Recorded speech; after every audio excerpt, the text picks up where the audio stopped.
ஓம் முருகா போற்றி. ஓம் சரவண பவ. என் அன்பு குழந்தையே, உனக்கு ஒரு முக்கியமான விஷயத்தை சொல்வதற்காக வந்திருக்கிறேன். என்னை நம்பினால் முழுவதும் கேள். பிரச்சனைகள் வரும்போது நீ துவண்டு போகக்கூடாது. தைரியமாக சந்தித்து உன்னுடைய வேலையை நீ நம்பிக்கையோடு செய்ய வேண்டும். பிரச்சனைகளை பார்த்து நீ பயந்து ஓடினால்தான் அது உன்னை இன்னும் வேகமாக துரத்தி கொண்டு உன்னை நோக்கி ஓடி வரும். அதை நீ ஒரு முகம் திரும்பிப்பார். உன்னை பார்த்து அது பயப்படும். ஒவ்வொருவரின் பலவீனத்தை தெரிந்து கொண்டு ஏமாற்றுபவர்கள் இந்த உலகில் நிறைய பேர் இருக்கத்தான் செய்கின்றார்கள். இந்த உலகில் இருந்து கொண்டும் இருக்கிறார்கள். அதற்கெல்லாம் நீ அஞ்சக்கூடாது. அதே போல தேவையில்லாமல் உன்னை சுற்றியுள்ளவர்கள் எல்லோர் மீதும் நீ சந்தேகப்படவும் கூடாது. எல்லோரும் நல்லவர்களும் இல்லை, எல்லோரும் தீயவர்களும் இல்லை. நீ எல்லோரையும் நம்ப வேண்டிய அவசியமும் இல்லை. யார் எப்படி என்று தெரிந்து கொண்டு ஓரளவு தூரத்துடனே எல்லாரிடமும் பழகிக்கொள். எல்லோரையுமே ஒரு அளவுடன் வைத்துக்கொள். எல்லோருக்கும் நீ சமமாக நினைக்காதே. நம்பிக்கையோடும் நேர்மையோடும் உண்மையாகவும் வாழ்பவர்களுக்கு தீங்கு விளைவிக்கும் எண்ணத்தோடு இருப்பவர்கள் தானாகவே அவர்கள் வாழ்விலிருந்து விலகும்படி அவர்களின் தீய செயல்களை அதை செய்துவிடும். எனவே நீ அமைதியாக இரு. உன்னுடைய மனதுக்கு தெரியும் நீ யார் என்று, நீ எப்படிப்பட்டவன் என்று. அதே போல உனக்கு எதிரி நிற்பவர் சரியான நபர்தானா, நல்லவரா கெட்டவரா என்று அறிந்து கொள்ள வேண்டியது உன்னிடம் மட்டுமே இருக்கின்றது. சூழ்நிலைக்கு ஏற்ப அனுசரித்து தான் போக வேண்டும். எப்போது எதிர்கொள்ள வேண்டும் என்பதை தெரிந்து நீ வைத்துக்கொள். உன்னை ஒருவர் மன ரீதியாகவும் உடல் ரீதியாகவும் துன்புறுத்தினால் அதன் ஆரம்ப நிலையிலேயே நீ அதை தடுக்க வேண்டும். இல்லாவிட்டால் பேரிழப்பிற்கு அதுவே வழிவகுத்துவிடும். யார் எது சொன்னாலும் நீ நம்பி விடாதே. நீ உன் காதால் கண்ணால் பார்த்தால் மட்டுமே நீ நம்ப வேண்டும். அவர் சொல்கிறார்கள் இவர் சொல்கிறார்கள் என்ற எண்ணத்தோடு யாரிடமும் சென்று வீண் வாக்குவாதத்தில் ஈடுபடாதே. அவர்கள் சொல்வது உண்மையாக இருக்கலாம் அல்லது பொய்யாக கூட இருக்கலாம் அல்லவா? வீணாக அடுத்தவர் மீது பழி போடும் எண்ணத்தோடு கூட அவர் உன்னிடம் சொல்லலாம். அதனால் எதை பற்றியுமே நீ சிந்திக்காதே. நீ பார்த்தாய் என்றால் மட்டும் கேள். நீ கேட்டாய் என்றால் மட்டுமே அதில் நீ விளக்கம் பேர்த்துக்கொள். அப்படி அது உனக்கு பெரிதாக இல்லை என்றால் அதை அப்படியே விட்டுவிடு. எதை பற்றியுமே சிந்திக்காதே. கடவுள் இருக்கிறார், எல்லாவற்றையுமே பார்த்து கொள்வார் என்ற நம்பிக்கையோடு அதை விட்டு நீ தூரமாக போய்விடு. அதை பற்றிய சிந்தனையே உனக்கு வரக்கூடாது. எதற்கும் நீ கவலை கொள்ளாதே. இந்த நிலை கூடிய விரைவாகவே மாறும். நிச்சயமாக நல்ல ஆரோக்கியத்துடன் எல்லா செல்வ வளங்களையும் பெற்று சிறப்பாகவே மகிழ்ச்சியாகவே சந்தோஷமாகவே உன்னுடைய வாழ்க்கையை நீ வாழப்போகின்றாய். அதற்கான காலகட்டத்தை எல்லாம் நீ நெருங்கிவிட்டாய். இனி உன்னுடைய வாழ்வு நல்லதாகவே இருக்கப் போகிறது, நன்மையாகவே இருக்கப் போகிறது. யார் என்னை எதிர்த்து பேசினார்களோ அவர்களே உன்னை பார்த்து வியக்கும் வண்ணம் நான் உன்னை வாழ வைக்கப் போகின்றேன். நான் சொல்வது போலவே செய்து கொள். நான் சொல்வதை உனக்கு அலட்சியமாக வேண்டாம். அதை நீ பொறுமையாக கேட்டு நான் சொல்வது போலவே செய்தால் உன்னுடைய வாழ்க்கை மிக சிறப்பாக இருக்கும். எதிர்காலத்தை நினைத்து நீ பயப்படுகின்றாயா? பொருளாதாரம் முன்னேறவில்லை என்று கவலைப்படுகின்றாயா?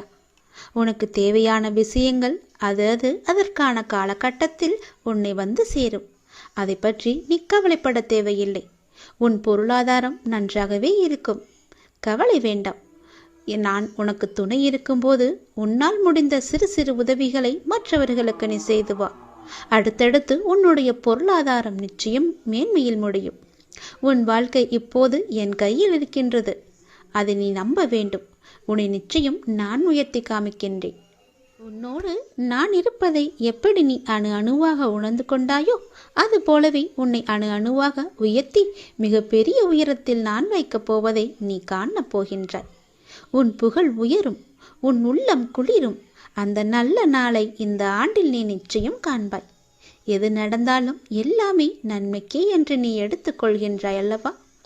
அந்த எண்ணத்திற்கே எல்லா நன்மையும் உனக்கு வந்து சேரும். நீ எப்போதும் உண்மையாக இருக்க முயற்சி செய்கின்றாய்.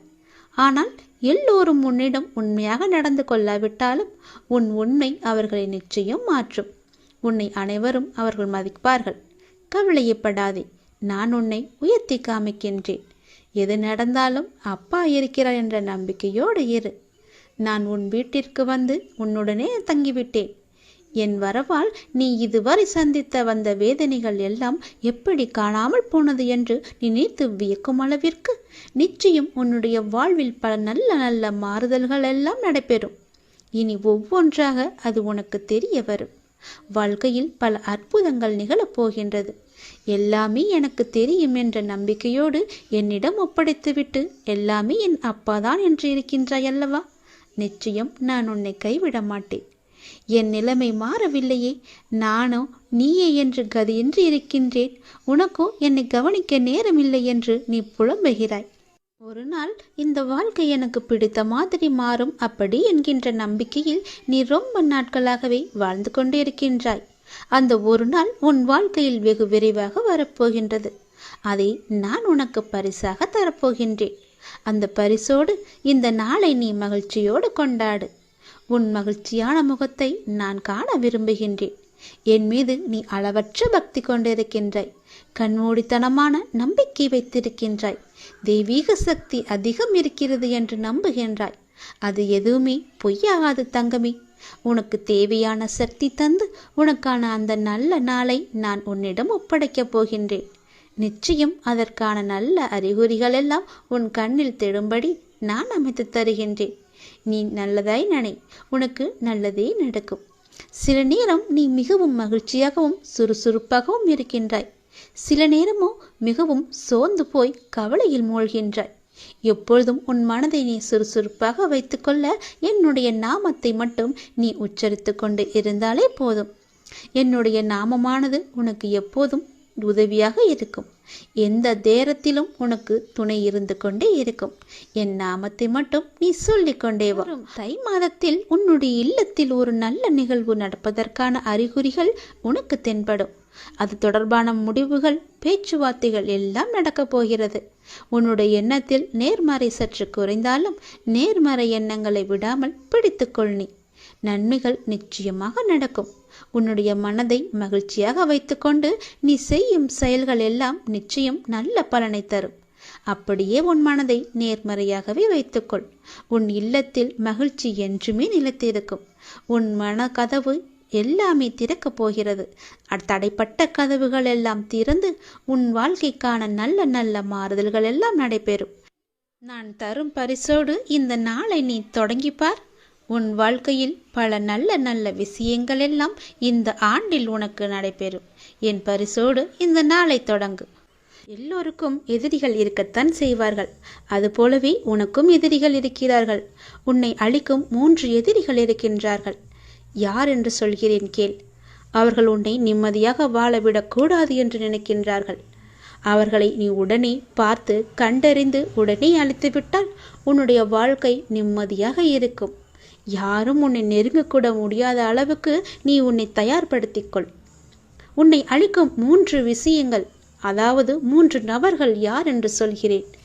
நான் என்கின்ற ஆணவம், அவனா என்ற பொறாமை, எனக்கு என்கின்ற பேராசை. இந்த 3 பேர்களும் தான் உன்னை அழிக்கும் முதல் எதிரி. இந்த 3 நபர்களையும் நீ அழித்துவிட்டால் உன்னை தோற்படிதற்கு யாருமே கிடையாது.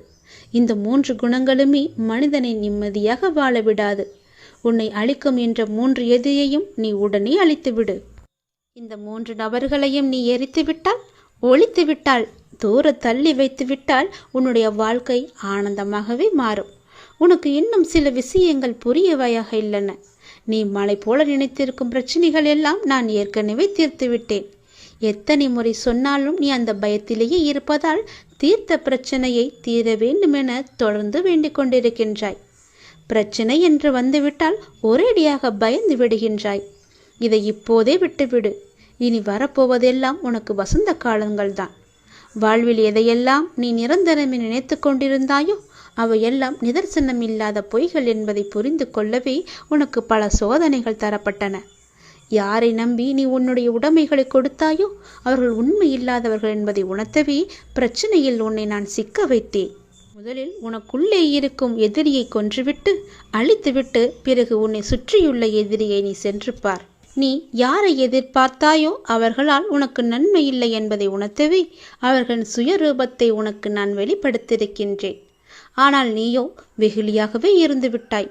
உனது அன்பு குணத்தையும் அப்பாவித்தனத்தையும் அவர்கள் நன்றாகவே பயன்படுத்தி கொண்டார்கள். பொருளையும் நம்பிக்கையும் நீ இழந்து விட்டாய். அவமானமும் பட்டிருக்கின்றாய். அந்த கெட்ட காலங்களை எல்லாம் நினைத்து நீ பார்க்க வேண்டாம். இந்த காலங்கள் மாறிவிட்டன. இனி உனக்கு வருவதெல்லாம் வசந்த காலங்களாகவே இருக்கப் போகிறது. நீ சோர்ந்து போயிருந்த உன்னை தேற்றி இதோ நான் உனது வலது கையால் பிடித்து தூக்கி நிறுத்தியிருக்கின்றேன். அது உனக்கே நன்றாக தெரிய வரும். எனக்கு எல்லாமே என்னுடைய அப்பா தான் என்று நீ எப்பொழுது முடிவெடுத்தாயோ அப்போதே உன்னை காப்பாற்றுவதற்கான வேலையை நான் துவங்கிவிட்டேன். நான் உன்னை தாங்கிக் கொண்டிருக்கின்றேன் என்பதை உணர்ந்து வருவதற்காக பல முறை உன் கோரிக்கைகளை நான் நிறைவேற்றி தந்திருக்கின்றேன். இக்கட்டான நேரங்களிலெல்லாம் உடனிருந்து உன்னை நான் காப்பாற்றியிருக்கின்றேன். நீ கூப்பிட்ட நேரத்துக்கெல்லாம் ஓடி வரும் ஒரு பதில் குரலாக நான் இருந்திருக்கின்றேன். இதையெல்லாம் நான் எதற்காக செய்தேன் என்று நினைக்கின்றாய்? நீ எப்போதும் ஆனந்தமாக இருக்க வேண்டும் என்பதற்காக மட்டுமே நான் செய்தேன். நீ என்னுடைய குழந்தை. ஒரு தந்தை தன் குழந்தை நன்றாக இருக்க வேண்டும் என்று ஆசைப்படுவது தவறா? ஆனந்தம் மன மகிழ்ச்சியாக இருக்கும்போது அல்லவா வருகின்றது? மன மகிழ்ச்சி எப்போது வருகிறது என்றால் என்னுடைய குழந்தை நன்றாக சந்தோஷமாக எந்த குறையும் இல்லாமல் இருக்கும்போதுதானே எனக்கு அது மன மகிழ்ச்சி. அப்படிதான் நானும் உனக்கு எல்லாவற்றையும் நிறைவேற்றி தந்திருக்கின்றேன். அது உனக்கு தவறாக தெரியும் பட்சத்தில் நான் அதை உனக்கு தருவதில்லை. நீ என்னிடம் ஆசைப்பட்டு கேட்டால் அது உனக்கு தவறு, அதில் உனக்கு ஏதோ ஒரு பிரச்சனை இருக்கு என்ற பட்சத்தில் அதையும் நான் உனக்கு கொடுக்க போவது கிடையாது. உனக்கு எது நன்மை பயக்குமோ அதை மட்டுமே உன்னுடைய அப்பா நான் வாங்கி தருவேன். எல்லாமே உனக்கு கிடைக்க வேண்டும் என்று ஆசைப்படாதே. உனக்கு எது நல்லது, எது எப்போது எங்கு தர வேண்டும் என்பது எனக்கு தெரியும். நீயோ நான் முடித்துவிட்ட பிரச்சனைகளை இன்னும் முடியவில்லை என்று தவறுதலாக புரிந்து கொண்டிருக்கின்றாய். நீ கேட்ட பிரச்சனையை நான் எப்பொழுதும் முடித்து விட்டேன். எனக்கு நிவாரணம் தாருங்கள் அப்பா என்று எப்போது என்னிடம் மண்டியிட்டு கதறினாயோ அப்போதே அதற்கான முடிவு வேலையும் நான் கட்டிவிட்டேன். ஆனால் நீ இன்னும் நான் முடிக்கவில்லை என்ற நம்பிக்கையோடு நீ தீர்ந்து கொண்டிருக்கின்றாய். நான் முடித்துவிட்டேன் என்ற நம்பிக்கையில் நீ இருந்து பார். அந்த பிரச்சனை உன் கண்ணுக்கே தெரியாது. இன்னும் தூக்கத்திலேயே இருக்கின்றாய். எழுந்து வா, அங்கு தெரியும் நான் உன் பிரச்சனைகளை வைத்திருக்கிறேனா இல்லையா என்று. அதை பிரச்சனையை பற்றியெல்லாம் நீ கவலைப்படாதே. அதை தூக்கி உன் மனதிலிருந்து எரிந்துவிடு. அப்போது நீ கலக்கமடைய மாட்டாய். மனிதனாக பிறந்தால் எல்லாவற்றையும் அனுபவித்துதான் தீர வேண்டியிருக்கிறது. நீ ஆனந்தமாக இருக்கும்போது உனக்குள் தைரியம் பிறக்கும், தன்னம்பிக்கை பிறக்கும், எதையும் சாதிக்கலாம் என்ற உற்சாகம் பிறக்கும். உன் வேண்டுதல்கள் எல்லாம் பலிக்கும். உனக்கு எல்லா சூழ்நிலைகளிலுமே உன்னுடைய அப்பா நான் இருப்பேன். கவலை கொள்ளாதே, எல்லாமே நிச்சயம் மாறும். முருகனின் லீலைகளோ ஏராளம். சிவனும் முருகனும் சேர்ந்து செய்யும் லீலைகள் அதிகம், எண்ணற்றவை. அதில் ஒன்றுதான் இப்போது. நமக்காக முருகன் எவ்வளவு நன்மைகளை செய்திருக்கிறார். தேடும் இடமெல்லாம் தெய்வம் இருக்கிறது என்றால் காணும் இடமெல்லாம் கண்ணுக்கு தெரிபவன் முருகன் ஒருவனே. அன்பின் திருவுருவாய், அமைதியின் பொருள் காண்பவராய், பேதமற்ற ஒரு வடிவாய், எங்கும் எதிலும் கலந்திருப்பவராய், தனது பக்தர்களுக்கு அருளை அள்ளி வழங்கும் வள்ளலாய் இருப்பவன் முருகன் ஒருவனே. வழி தெரியாமல் தடுமாறுகிறேன், வழிகாட்டு முருகா என்று நம்பிக்கையோடு நெஞ்சுருக வேண்டினால் ஞானக்கண் திறந்து ஒளி காட்டி நல்வழி காட்டி நம்மை காப்பவன் முருகன் ஒருவனே. கந்தா சரணம், சண்முகா சரணம் என்று தினமும் பாடிக்கொண்டே இருங்கள். முருக பெருமானின் பக்தர்களை நெருங்க வேண்டுமென்றால் அந்த காலதேவனே ஆனாலும் முருகப்பெருமாளிடம் அனுமதியை பெற்ற பின்னரே நெருங்க முடியும் என்று ஏன் கூறப்படுகிறது? அதற்கு காரணம் என்ன? ஆம், முருகப்பெருமான் தன்னுடைய பக்தர்களுக்கு அதீத முக்கியத்துவம் தருகிறார். அதனால்தான் முருகனை பக்தர்கள் தேடிச் செல்ல தேவையில்லை. உண்மையான உள்ளன்போடு முருகனை அழைத்தால் ஓடோடி வருவார், பக்தர்களை காப்பதற்கு என்று கூறப்படுகிறது. ஒரு சமயம் யமதர்மராஜன் முருகப்பெருமானின் பக்தர் ஒருவரை ஆயுட்காலம் முடிந்துவிட்டது என்று கூறி அவரின் உயிரை பறிக்க முற்பட்டாராம். அந்த நேரத்தில் முருகப்பெருமானை காப்பாற்றும்படி வேண்டிக் கொண்டார். முருகனுக்கு மிகவும் பிடித்த பக்தர் என்பதால் உடனடியாக அவரது வேண்டுதல் அவரை சென்றடைந்தது. அதை பார்த்த முருகன் யமதர்மனிடம் வந்து தன்னுடைய பக்தனை பிடிக்காமல் விட்டுவிடும் என்றும் அவருடைய ஆயுட்காலத்தை நான் நீட்டித்து விட்டேன் என்றும் கூறினாராம். அதை காலதேவன் ஏற்றுக்கொள்ளவில்லை. அவன் கதை முடிந்து விட்டது. அந்த ஆன்மாவை இனி நான் விட்டு செல்ல மாட்டேன். யமலோகத்திற்கு சென்றால் அவனின் ஆன்மாவோடுதான் செல்வேன் என்றாராம் யமதர்மராஜன். இதை கேட்ட முருகப்பெருமானுக்கோ மிகவும் கோபம் ஏற்பட்டது. அப்பொழுது கூறினார், யமதர்மா, அவனை நெருங்கினால் அதற்கு முன் என்னை யுத்தத்தில் நீ வெல்ல வேண்டும் என்று கூறி யுத்தத்திற்கு தயாரானார் முருகப்பெருமான். இருவருக்கும் யுத்தம் மூண்டது. இதை வெகு நேரமாக கவனித்துக் கொண்டிருந்த தேவராஜனும் 33 தேவர்களும் மும்மூர்த்திகளிடம் சென்று முறையிட்டனர். இந்த யுத்தத்தை நிறுத்த வேண்டும், இல்லையென்றால் உலகமானது பேரளவை சந்திக்கும் என்று கூறினார். அப்பொழுது மும்மூர்த்திகளும் தேவர்களும், இதை நாங்கள் கவனித்து கொண்டுதான் இருக்கின்றோம். யுத்தம் செய்து கொண்டிருப்பது முருகப்பெருமான் அல்லவா என்பதால் சற்று யோசிக்கின்றோம். காரணம், முருகன் என்பவர் மிகவுமே பிடிவாதக்காரர். அவன் ஒரு முடிவு செய்துவிட்டால் அதை யாரும் தடுக்க முடியாது. அந்த அளவிற்கு தெளிவான முடிவு எடுக்கக்கூடியவன் தான் முருகன். நானே என்னுடைய பக்தர்களின் துன்பத்தை தீர்க்கும்படி முருகனிடம் சில பக்தர்களை அனுப்பி வைத்திருக்கின்றேன். அவனும் தீர்த்து வைத்திருக்கின்றார். அந்த அளவிற்கு முருகனானவர் திறமை மிக்கவன் என்பதால் இந்த யுத்தத்தை எவ்வாறு முடிவுக்கு கொண்டு வருவது என்று யோசித்து கொண்டுதான் நாங்கள் இருக்கிறோம் என்றார் சிவபெருமான். இப்படியே ஒவ்வொருவரும் தட்டி கழித்து கொண்டிருக்கிறார்கள். இதை கேட்ட தேவர்கள் திகைத்து போனார்கள். யுத்தம் நடந்து கொண்டிருக்கும் சூழ்நிலையில் மும்மூர்த்திகளும் சென்று முருகனிடம் யுத்தத்தை நிறுத்தும்படி கேட்டுக்கொண்டார்களாம். அப்பொழுது முருகர் கூறினார், என்னுடைய பக்தனை எந்த காரணம் கொண்டும் யமதர்மராஜன் தொடமாட்டேன் என்று உத்தரவாதம் தந்தால் இந்த யுத்தத்தை இந்த நொடியே நான் நிறுத்துகிறேன். இல்லை என்றால் என்னால் நிறுத்த முடியாது என்று அழுத்தமாக கூறினாராம். இதை கேட்ட சிவபெருமான், முருகா, நீ அனைத்தும் அறிந்தவன். யமதர்மராஜன் விதி முடிந்த ஒருவனை அழைத்துச் செல்ல வந்திருக்கின்றார். அதை தடுப்பது நியாயமாகுமா? யமன் தனது கடமைதானே செய்கின்றார் என்றார். இதை கேட்ட முருகனுக்கோ மேலும் கோபம் அதிகரித்தது. அப்படியென்றால் மார்க்கண்டேயரை யமதர்மராஜன் பிடிக்க வரும்பொழுது நீங்கள் என்ன செய்தீர்கள்? என்னுடைய பக்தருக்கு ஒரு நீதி, உங்களுடைய பக்தருக்கு ஒரு நீதியா என்று மிகவும் கோபமாக விஸ்வரூபத்தை எடுத்து விட்டாராம் முருகன். இதை பார்த்த மும்மூர்த்திகளும் 33 தேவர்களும் திகைத்து போனார்கள். இனி என்ன நடக்குமோ என்று அப்பொழுதே மும்மூர்த்திகளும் உட்காரும் தேவியரும் முருகனின் விஸ்வரூபம் கண்டு ஆனந்தம் அடைந்தார்கள். முருகா, கோபம் கொள்ளாதே. இது நான் நடத்திய நாடகத்தில் ஒன்றுதான். உன்னுடைய விஸ்வரூப தரிசனத்தை காண விரும்பினோம். அதனால் இந்த நாடகத்தை நடத்தினோம். அதில் யமதர்மராஜன் சிக்கிக்கொண்டார். அவ்வளவுதான். முருகா, உனக்கு என்ன வேண்டும் அதை கூறு.